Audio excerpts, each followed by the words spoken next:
What top tips have you got for estate agents to sell the add-ons such as solicitors and FS appointments? Talk to me.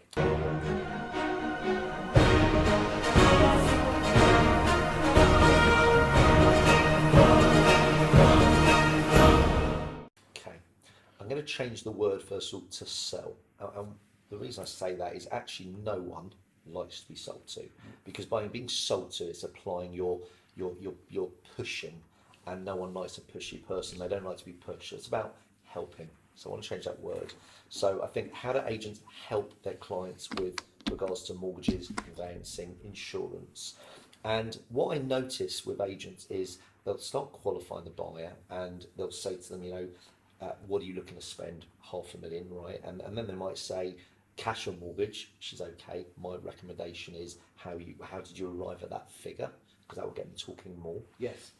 Then they'll say, I've spoken to my bank or a broker, and you say, oh great, what arrangements have you actually made with them? So is it a conversation, or have they got an agreement in principle? But this is where they fall down. They then go, you've got to see our broker, and they'll pitch, and they'll go into sales mode, and most vendors or buyers hands up, and they get annoyed, they get frustrated, and they go, it's all right, I've got it sorted. So I've created what I call these killer questions, and the killer question for this is simple. You mentioned you've got a mortgage in principle now with Lloyds. Who have you compared them against? Now normally they haven't, so when they either say, what do you mean, or well, I haven't. So well, look, we're very lucky at this agency, we actually partner with X, and then you do the benefit, because they have access to 93 lenders, one of them being Lloyds. They will get you a better deal for your circumstances. What I'm going to do is I'll get Tony Morris, who's our expert, to give you a ring to see if he can help you. Oh, so you're not actually saying, can I get them to call you? You're telling them. You're telling them, So aren't you? the big key is ask the killer question and don't ask, tell. Because the second say, is it okay or would you mind, it allows the no. Okay. And remember, you're there to help them. So I think that's key. Because I think one thing I've noticed in a estate agency is you'll get a lot more buyers in to see your financial services consultant, but valuers, a lot of them are atrocious at bringing in their vendors. I know, and I've got a great one for that actually, a really good one. So they are, but probably the ones that I work with, they will often get about 80% of their vendors mortgage appointments. Wow. By using this tip, and it's a good one. So what they do is they value the property, and they say, I'm thinking 500,000, and they come to their price, and they get the agreement from the vendor, and then they talk about buyers that they've got, well, the good ones do, and they go, but you know what, I've got Mr. and Mrs. Brown, who I think is absolutely perfect. This is their dream home. Now their maximum budget is 465,000, and the vendor's sitting thinking, we just valued it at 500,000. What's the issue here? And you say, but the reason they're perfect is this is out of their budget, but they've got an appointment with my financial expert on the weekend, and I know when they speak to John, the FS expert, they'll be able to stretch to 500,000 without it costing them an extra penny on their mortgage. And then the vendor says, how are they doing that?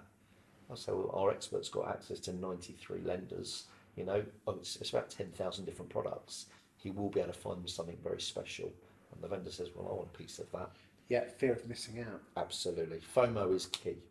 Very clever. So it's a nice little tip. Like that. Yeah, it works really well. Okay. And conveyancing is the same thing. So the key question is, at the end of the qualification to the buyer or the vendor, is what steps have you taken to get legal advice? Or what steps have you taken to ensure, and let me rephrase the question, what steps have you taken to ensure you're legally prepared? Rather than, have you got a quote? Would you like a quote? Which is what 99% of agents are asking. So it's just about positioning. This is really good stuff. Yeah, Mate. it's about words, it's how you ask it is key. And these to me are killer questions that should be laminated in front of you so it becomes habitual. And ultimately, if you ask the right question, you get the right response, just about asking the right question in the first place, And I think that, that's the main way. And it's just to remember you're doing it on a daily basis, every call. See, one thing I say to agents at the end of every phone call is ask yourself two questions. One, and this is when you qualify a buyer or a vendor. Number one, what's the most that I could have got out of that phone call? Number two, what did I get? And so many calls I hear where the opportunities of what they could have got were landlord's details, what I mentioned in a previous video, mortgage appointment, conveyancing lead, maybe a RAN or a guild lead and multiple viewings. What do they normally get? They book a viewing for the property they've inquired on Rightmove. And they're happy with that. Computer could have done that. Correct. And I said to them that, your job is to maximise the opportunity, but you're not there to sell, you're there to help. And you are helping them in those 5 areas. So utilise that. And the top agents do that on every single call. So it's about mindset and consistency. Definitely. It's everything. Okay. Pleasure.